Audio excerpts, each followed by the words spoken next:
예, 안녕하세요. 네, 카이스트의 엄지용입니다.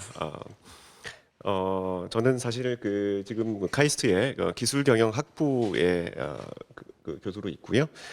최근에 이제 카이스트가 15개 학과의 42분 교수님들을 불러 모아서 대학원을 하나 만들었는데요. 녹색성장 지속가능대학원입니다. 이제 거기 초대 원장을 맡고 있습니다. 그래서 이런 의미 있는 자리에 초대해 주셔서 어, 큰 경험이 없는 저를 부르셔가지고 이렇게 좀 톡을 할 수 있게 해주신 그래서 너무 감사드리고요. 저는 이제 주로 연구를 그동안 이 기후 기술 포트폴리오와 관련된 연구하고 그다음에 시나리오 개발, 기후 변화 시나리오, 감축 시나리오 개발과 관련된 연구를 집중적으로 수행을 해 왔었습니다. 그래서 요새 ESG가 굉장히 이미 중요해진 지 꽤 됐죠. 그러면서 다양한 시장에 요구가 있는 것들을 좀 보고 있고, 그래서 제가 어떻게 연구와 교육을 통해서 어떻게 기여를 할 수 있을까 하는 부분들을 좀 고민을 많이 하고 있습니다. 그래서 오늘은 제가 ESG와 탄소 중립 기술 관련 동향과 대응 과제에 대해서 간단히 좀 정리해서 말씀드리도록 하겠습니다. 다 아시는 2015년 파리 기후변화 협정 체결과 16년 시행이 되기 시작했는데요. 이 파리 협정을 통해서 전 인류가 1.5도씨 기후 안정화, 산업혁명 이전 대비 글로벌 민 템퍼러처 라이즈를 1.5도씨까지 가져가 보자. 물론 이제 월딩을 보면은 2도씨 미만으로, 하지만 좀 더 야심차게 1.5도씨까지 가져가자는 것이 워딩이 되겠고요. 그것을 위한 이제 파이낸싱이나 또 여러 가지 협력 체계들을, 그리고 어떻게 이것을 이행해 나가고 목표를 수립해 나가고 점검할 것인지에 대한 것들이 같이 알려져 나오게 되었습니다. 굉장히 야심찬 목표인데요. 그러면 이제 1.5도씨가 얼마나 지금 먼 목표인가를 우리가 한번 진단해 보지 않을 수가 없겠습니다. 그래서 보시면은 이게 이제 2021년도의 IPCC 6차 평가 보고서가 되겠는데요. 지금 현재까지 어디에 와 있느냐 보면은 죄송합니다. 네, 1.1도씨입니다. 지금 산업혁명 이전 대비 1.1도씨 평균 온도가 상승을 했고요. 그러니까 1.5도씨하고 멀지 않습니다. 그렇죠? 우리가 전 인류가 어떤 기후 재앙을 어떤 의미 있는 확률로 피할 수 있는 마지노선이라고 불려지는 1.5도씨에 그게 근접해 있다, 상당히 근접해 있다라고 볼 수가 있겠습니다. 이걸 거꾸로 역추산을 하면요, 1.5도씨 안정화를 달성하기 위해서는 이산화탄소를 2조 8,900억 톤 배출할 수 있다라고 알려져 있습니다. 간단한 이제 물리식을 갖고 계산을 할 수 있는 부분이고요. 2조 8,900억 톤. 지금까지 얼마나 우리가 배출했느냐 봤더니 2조 3,900억 톤의 이산화탄소를 그동안 인류가 대기 중에 뿜어냈다라고 알려져 있습니다. 자, 그 얘기는 뭐냐면은 우리가 목표 달성을 위해서 우리에게 남겨진 탄소 예산, 카본 버짓이 한 500기가톤, 그러니까 5천억 톤의 탄소 예산이 우리에게 남겨져 있고, 지금부터 우리의 미래까지 이 5천억 톤의 탄소 예산을 효율적으로 쪼개서 쓸 수밖에 없는 상황이다라고 말씀드릴 수가 있겠습니다. 지금 현재 인류가 약 한 40 내지 그러니까 400 내지 450억 톤의 이산화탄소를 매년 배출을 하고 있는데요. 지금 같은 추세로 배출을 하게 되면 한 10년, 12년 정도가 되면은 탄소 예산이 바닥나는 그런 상황이다. 중대하고 심각한 그런 상황이다라고 말씀드릴 수가 있겠습니다. 자, 그런 가운데 지금 이제 2018년도에 IPCC 특별 보고서에 의하면은 자, 1.5도씨 목표, 2도씨 미만도 부족하다. 1.5도씨 목표로 야심차지만 1.5도씨 목표를 향해 가야 한다라고 촉구하고 있고요. 1.5도씨 달성을 위해서는 무엇이 필요할까? 어떻게 그 5천억 톤의 이산화탄소를 쪼갤 수 있을까를 가장 비용 효과적으로 계산을 해봤더니 바로 요 푸른색과 같은 경로를 따라서 전 세계가 이산화탄소를 배출해야만 한다라는 결론을 내놨습니다. 이것이 결국은 지금 뭐 전 세계 600개 이상의 기업과 그 다음에 300개 지금 153개국 이상의 국가가 탄소 중립을 선언하게 되는 발단이 되었습니다. 그림 보시면 아시겠지만 굉장히 빠른 속도로 감축이 돼야 됩니다. 즉각적인 감축이 일어나야 하고요. 굉장히 가파르게 감축을 해서 2050년 무렵에 넷 제로, 탄소 배출량 넷 제로를 달성해야 되는 그런 상황 가운데 있다고 보시면 되겠습니다. 자, 이 얘기는 뭐냐? 결국은 다 아시다시피 우리가 지금 그 경제 생활을 영위하고 있는 이 시스템 전반적으로 근본적이면서도 포괄적이고 급속한 대전환이 필수적이다. 뭐 다 아시는 내용이겠습니다. 근데 그 전환의 그 속도와 규모와 깊이가 우리가 상상한 거 이상이다라는 겁니다. 우리가 경험해 보지 못한 수준의 엄청나게 빠른 속도와 광범위한 규모의 전환이 필수적이다라는 겁니다.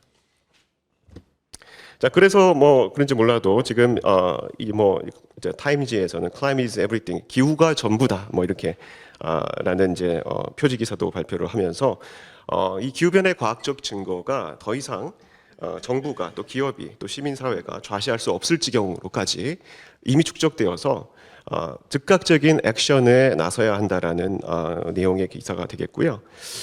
이해 수지가 굉장히 지금 화두가 되고 있고 되어 왔었는데 저는 S하고 G가 굉장히 중요하다고 생각합니다. 그리고 기본이라고 생각을 해요. 소셜하고 거버넌스는 너무너무 중요한 파트이다 생각합니다만은 그럼에도 불구하고 가장 중요한 거 하나를 고르라고 한다고 하면은 저는 E, 특히 더 구체적으로는 C, 클라이밋을 들고 싶습니다. 그 이유는 두 가지인데요. 첫 번째는 이 E가 S와 G에 비해서 긴급하다, 시급하다. 우리가 28년 남았습니다. 2050년 탄소 중립까지 28년 남았죠, 그렇죠? 굉장히 시급하다라는 부분. 또 하나는 E는 S와 G에 비해서 정량화가 가능하다, 정확하게 정량화할 수 있다라는 측면이 되겠습니다. 자, 이런 두 가지 이유 때문에 E가 한동안 아마 상당히 오랜 동안 굉장히 중요한 이슈가 지속돼서 될 거고 이것을 중심으로 비즈니스가 새롭게 창출될 것이다라고 저는 개인적으로 믿고 있습니다. 자, 그러면은 이런 1.5도씨 기후변화 목표 달성을 위해서 지금 열심히 나아가겠다고 촉구를 하고 있고 국제사회가 협력을 해 나가는 가운데 있는데 과연 얼마나 돈이 투입되고 있느냐라는 것들을 좀 볼 수가 우리가 봐야 되겠죠. 봤더니 이제 이게 가장 최근 자료가 되겠습니다. 그래서 세계 기후금융, 그러니까 기후변화를 완화하거나 기후변화에 적응하기 위해서 투입되는 재원들을 봤을 때 연간 6,530억 불 정도의 규모가 공공 부분의 파이낸싱이나 아니면 민간 부분의 파이낸싱을 통해서 다양한 파이낸셜 인스트루먼트 비클을 통해 가지고 주로 미티게이션 쪽에 상당히 많은 부분 투입되는 것을 우리가 알 수가 있습니다. 대부분의 돈이 지금 소위 말하는 기후변화를 완화하는 활동에 투입이 되고 있고 일부 적응하는 활동에 투입이 되고 있습니다.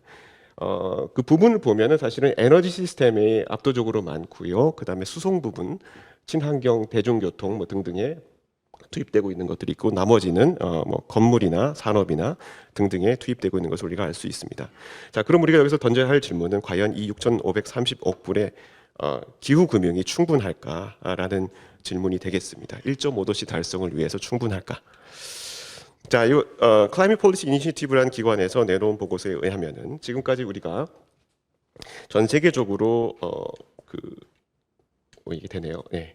전 세계적으로 지금 그 투입되고 있는 기후금융의 규모 자체를 보시면은 약 3,640억 불부터 해가지고 최근까지 6,650억 불 그리고 가장 최근 넘버가 8,500불 정도의 규모가 투입된다고 하고 있고 얼마 전에 타임지 블룸버그에서 내놓은 걸 타임지에서 인용한 건데요. 약 1.1 트릴리언 달러, 1조 1,000억 불 정도의 재원이 기후금융을 투입되었다라는 최근 보고가 나오기도 했습니다. 뭐 엄청나게 큰 규모이죠. 하지만 이 금융권에 계신 분들은 아시겠지만 이게 결코 큰 금액은 아닙니다.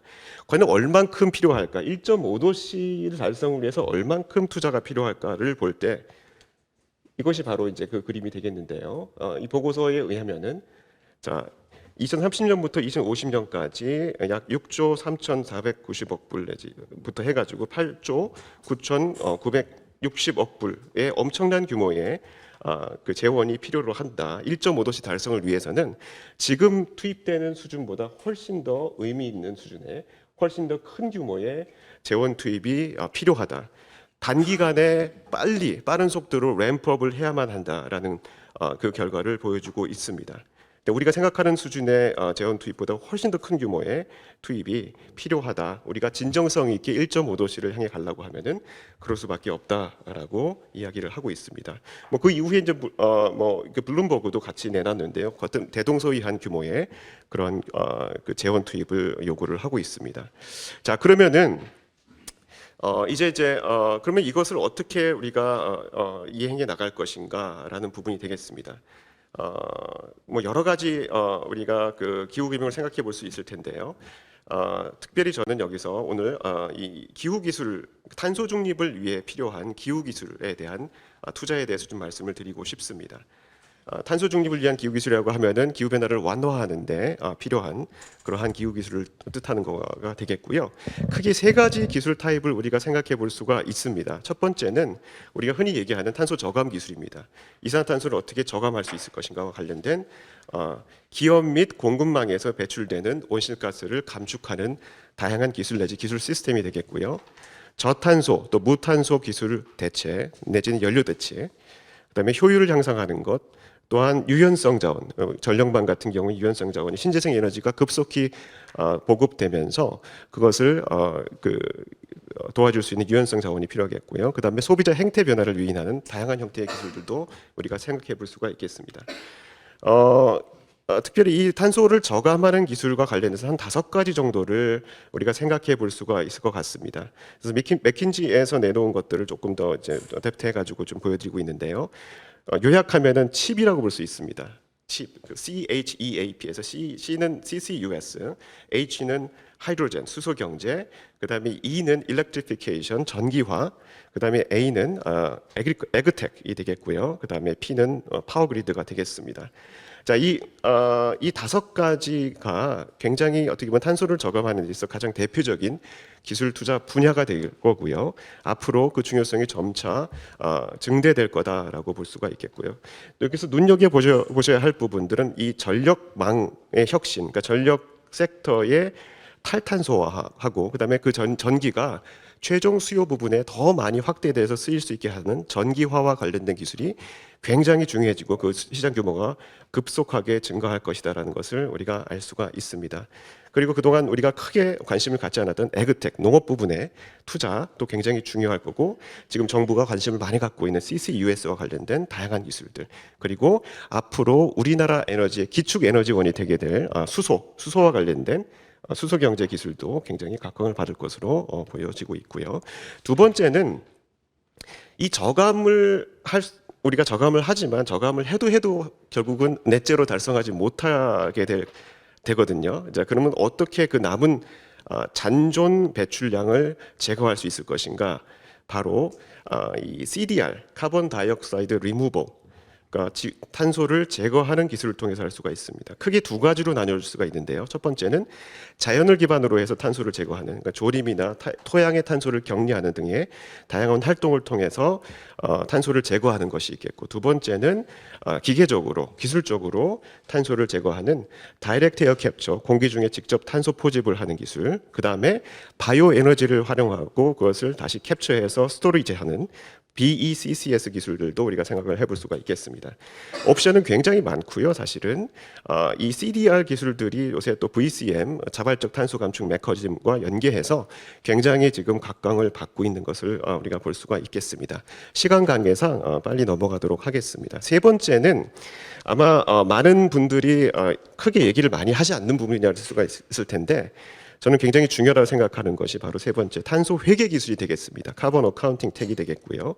이것은 전사적으로 탄소 저감과 제거를 측정하고 시각화하고 또 감축 투자를 추천하는 것을 통해서 기업의 지속 가능성을 향상시키는 데 필요한 그런 기술이 되겠습니다.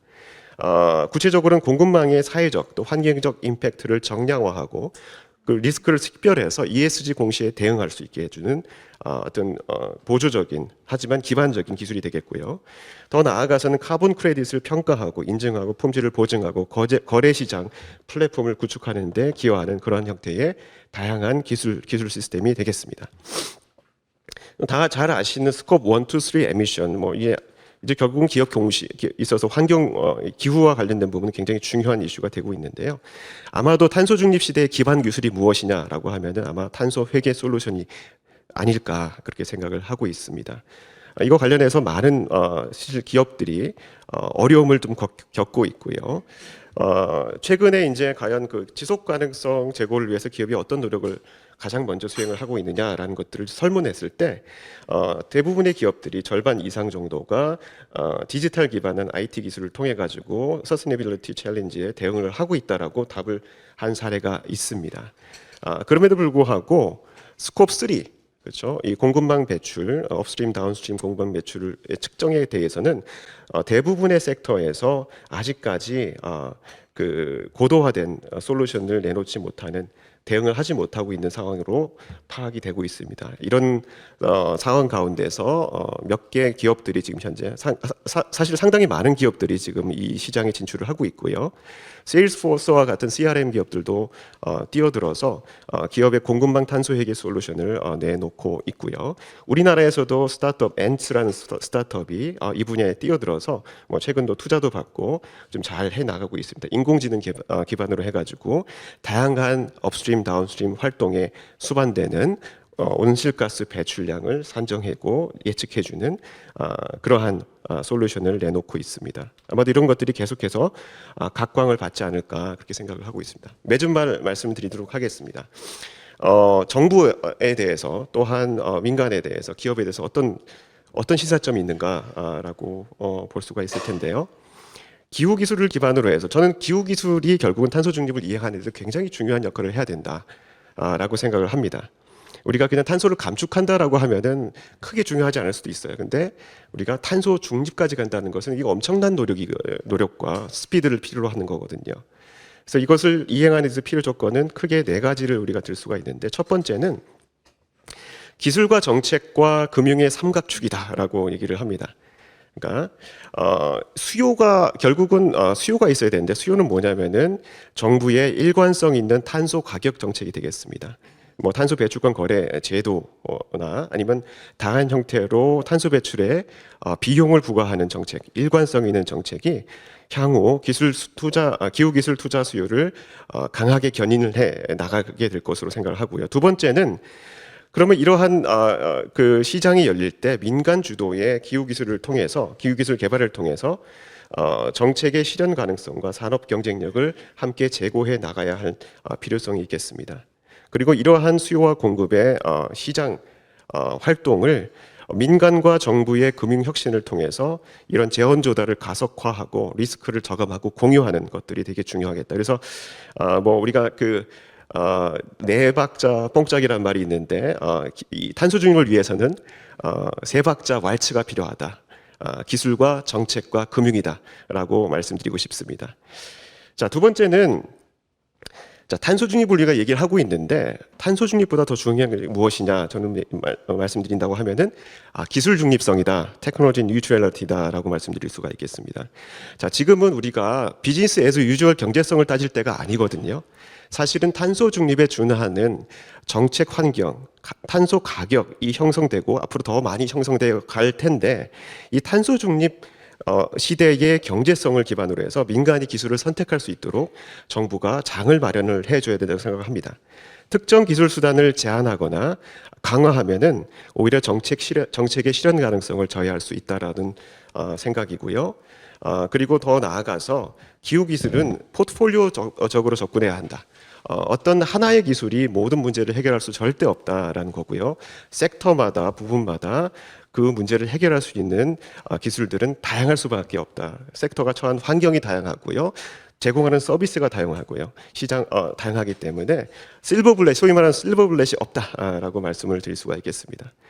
자, 세 번째는 민간이 할 수 있는 일이라고 볼 수가 있을 것 같은데요.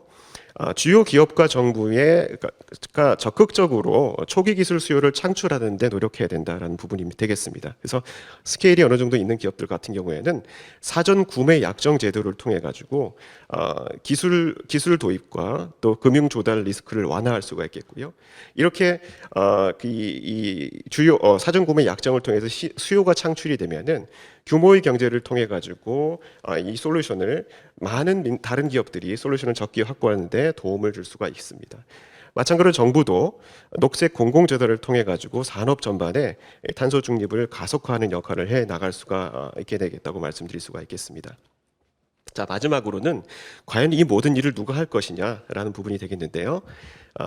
저는 이 탄소 중립, 기술, 정책, 금융의 융합 지식과 리더십을 갖춘 인재를 양성하는 것이 굉장히 중요하다. 이것이 국가의 전략이다라고 생각을 합니다.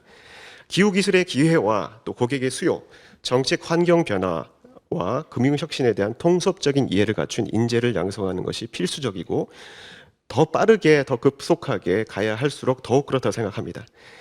그리고 기후기술 프로젝트를 발굴해서 이끌 수 있는 인재가 필요하다. 이건 얼마 전에 또 기업 관계자분하고 얘기를 하면서 실제로 프로젝트를 만들어서 해 나갈 수 있는 사람이 필요하다라고 말씀하셨는데, 이것이 바로 어떻게 보면 기술과 정책과 또 금융에 대한 융합적인 지식을 갖고 그것을 실행에 옮길 수 있는 그러한 역량을 기업에서는 요구한다라고 했기 때문에 그러지 않을까 생각을 하고 있습니다.